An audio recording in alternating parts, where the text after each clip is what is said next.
दोस्तों आज की क्लास नंबर 76 है। इससे पहले की सभी क्लासेस हमारे चैनल पर प्लेलिस्ट में अवेलेबल हैं, आप लोग जाकर देख सकते हैं। चलिए आज की क्लास में हम लोग 10 न्यूमेरिकल क्वेश्चन को प्रैक्टिस करेंगे, जो कि बहुत ही महत्वपूर्ण क्वेश्चन है। देखते हैं क्वेश्चन नंबर एक में पूछा गया 10 वाट के लैंप को 3 मिनट तक परिचालित करने पर कितनी ऊर्जा की खपत होगी। देखिए ऊर्जा की जो खपत होती है W बराबर होता है P/T, ये फार्मूला होता है। यहाँ से आप लोग निकालिएगा पावर कितना दिया हुआ है 10 वाट। 10 वाट पावर हो गया और टाइम दिया हुआ है 3 मिनट। मिनट को आप लोग कन्वर्ट करेंगे सेकंड में, तो 3 मिनट को आप लोग सेकंड में कन्वर्ट करेंगे, 60 से मल्टीप्लाई करना होगा। 3 छक्का 18, यहाँ से हम लोग को मिल जाएगा 10 × 180। 10 × 180 मिल जाएगा, तो 180 दाम है 1800 हो जाएगा। ये क्या हो गया 1800 जूल हो गया। जब आप लोग इसको किलो जूल में कन्वर्ट करेंगे तो 1.8 किलो जूल आ जाएगा। ऑप्शन नंबर सी सही हो जाएगा। यहाँ पे ऑप्शन नंबर सी सही। अगला क्वेश्चन देख लीजिएगा, क्वेश्चन नंबर 2 में पूछा गया है 10 ओम के 4 प्रतिरोध सीरीज में कनेक्ट किए गए हैं, तब इनकी चालकता का मान कितना होगा। देखिए 10 ओम के 4 प्रतिरोध हैं, जैसा कि आप लोग को मालूम है सीरीज में इस तरीके से कनेक्ट हैं, तो टोटल प्रतिरोध क्या हो जाएगा R1 + R2 + R3 + R4। जिस तरीके से आप लोग कन्वर्ट करेंगे 10 चौक को 40, 40 ओम का प्रतिरोध मिलेगा। 40 ओम का जब प्रतिरोध मिल गया, चालकता निकालना है। देखिए चालकता G बराबर होता है 1/R। जैसा कि आप लोग को मालूम है प्रतिरोध क्या करता है, धारा के मार्ग में अवरोध उत्पन्न करता है, रुकावट उत्पन्न करता है। वैसे ही इसका उल्टा होता है चालकता, जो धारा के मार्ग में सहायता करता है, इसलिए G बराबर होता है 1/R। तो यहाँ से आप लोग निकालिए G का मान क्या हो जाएगा, चालकता G का मान हो जाएगा 1/R का मान मिला हम लोग को 40 ओम। तो यहाँ से आप लोग निकालिएगा तो आप लोग को मिलेगा 0.025 ओम। ओम नहीं साइमन मिलेगा, क्योंकि चालकता का दो मात्रक होता है, एक होता है साइमन और एक होता है मो। तो यहाँ पे ऑप्शन नंबर ए सही हो जाएगा 0.025 साइमन। अगला क्वेश्चन नंबर 3 में पूछा गया 1 फैराडे धारिता वाला संधारित्र डीसी विद्युत पर कितना अवरोध उत्पन्न करेगा।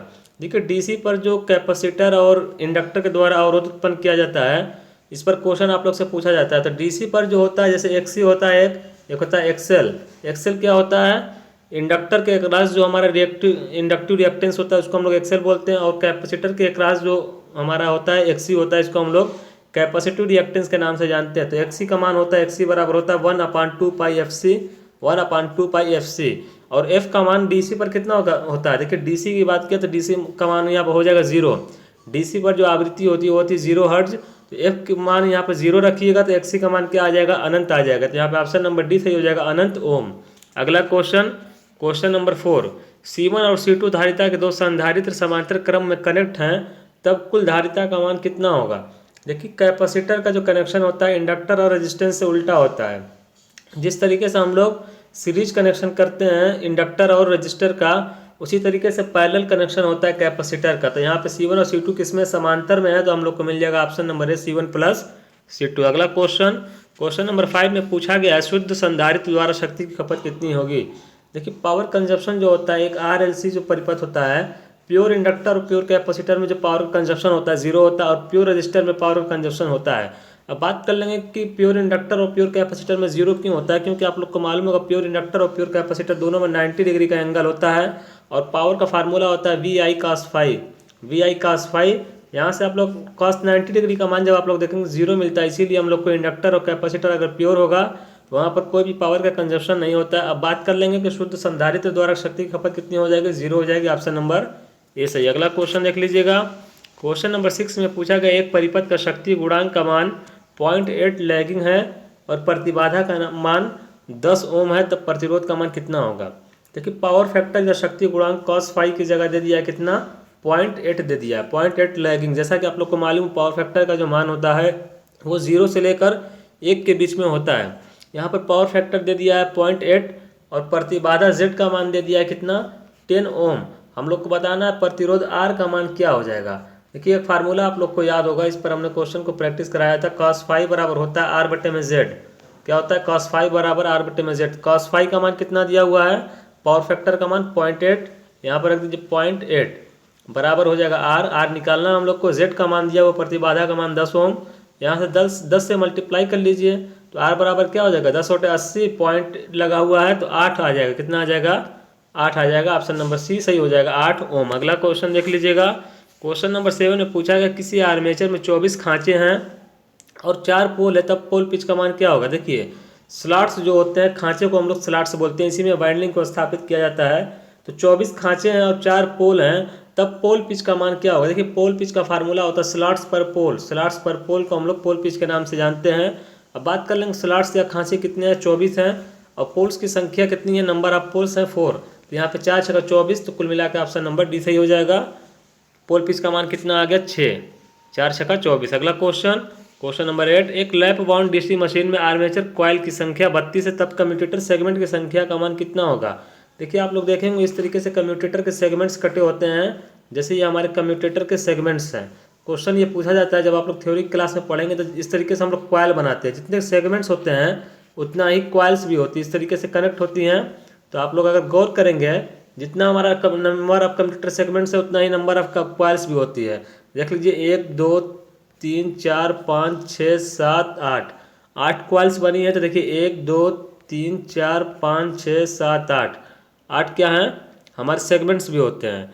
जितने नंबर ऑफ सेगमेंट्स होते हैं उतने ही नंबर ऑफ कॉइल्स भी होते हैं। तो यहाँ पे अगर 32 कितने हैं, कॉइल्स की संख्या 32 है, नंबर ऑफ कम्यूटेटर सेगमेंट्स क्या हो जाएंगे, 32 32। ऑप्शन नंबर सी सही हो जाएगा।